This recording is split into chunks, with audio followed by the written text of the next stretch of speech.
YouTube चॅनलवर आपले स्वागत आहे। कौटुंबिक नाटक आणि प्रेम त्रिकोणाची एक लांबलचक कथा, तेरी मेरी आशिकी, आता वाचा। नोव्हेंबर-डिसेंबरसारखा महिना गेला असावा। आकाश निरभ्र होते, थोडासा सूर्यप्रकाश आला होता। कॉलेज कॅम्प्समध्ये मित्रांसोबत बसून आम्ही उन्हाचा आनंद घेत होतो। तसेच आम्ही मित्र इकडे तिकडे वस्तू फेकत होतो। असं म्हणून माझं लक्ष कॉलेजच्या मेन गेटजवळ गेलं। हलक्या निळ्या रंगाचा स्वेटर, पिवळा सलवार सूट आणि रेशमी केस पुढे दुमडलेले कोणीतरी येत होते। त्याच्या चेहऱ्यावर पडणारा हलका सूर्यप्रकाश आणि त्याच्या ओठावरचे लाल ठिपके अप्रतिमपणे फुलत होते। ती माझ्या जवळ आल्यावर माझे डोळे विस्फारले। अहो, ही निशा। माझ्या तोंडून अचानक त्याचं नाव निघालं। मी निशाला अनेक वेळा प्रपोज केले होते, पण आजतागायत तिच्याकडून प्रतिसाद मिळाला नाही। ती नाकारत नव्हती किंवा ती कधीही सहमत नव्हती। तिने फक्त हसणे टाळले।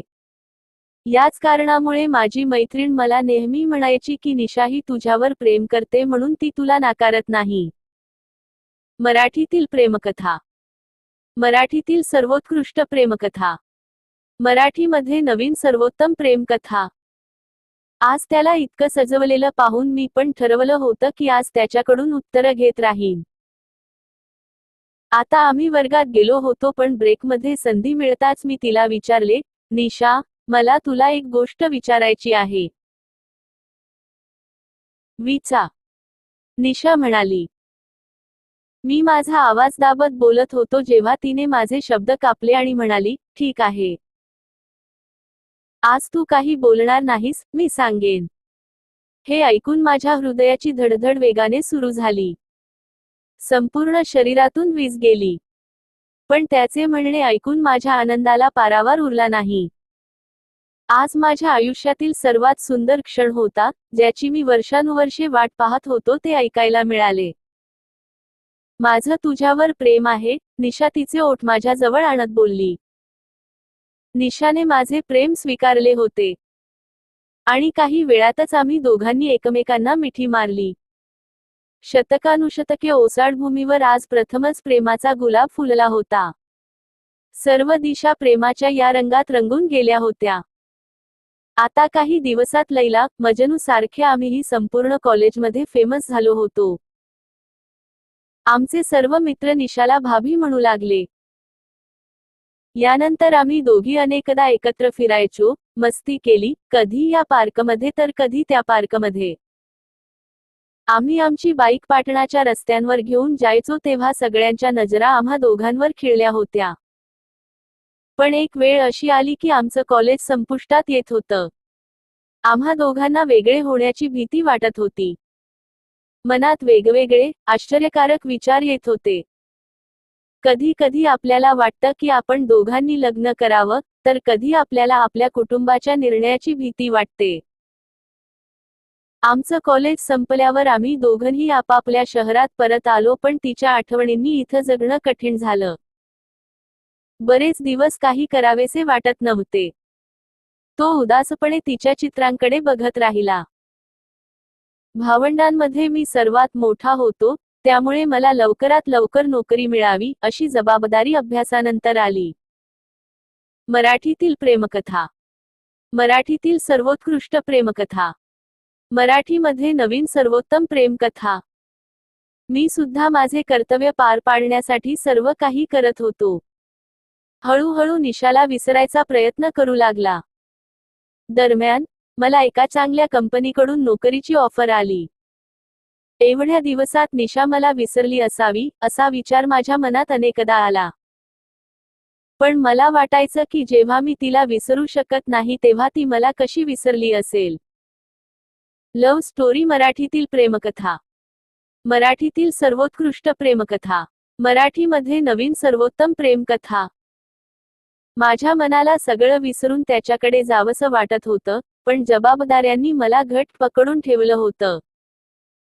मी अर्ध्या मनाने नोकरीच्या मुलाखतीला गेलो। मला या नोकरीत रस नव्हता, पण तरीही त्या कामासाठी गेलो होतो।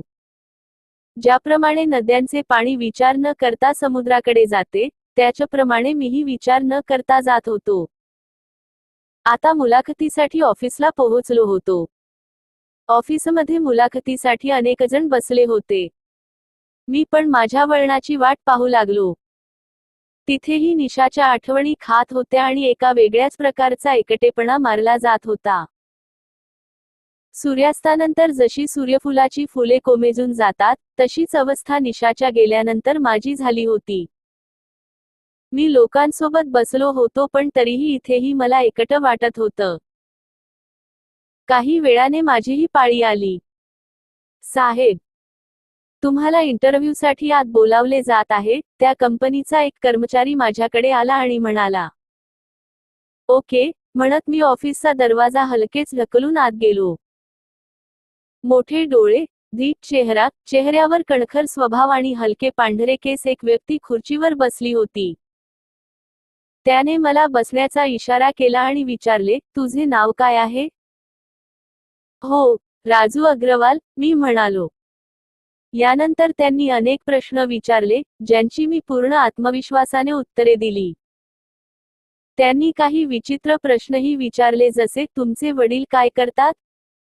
तुम्ही किती भावंडे आहात? या प्रश्नांशिवाय इतरही अनेक प्रश्न विचारले गेले, पण मी सर्व प्रश्नांची अचूक उत्तरे दिली.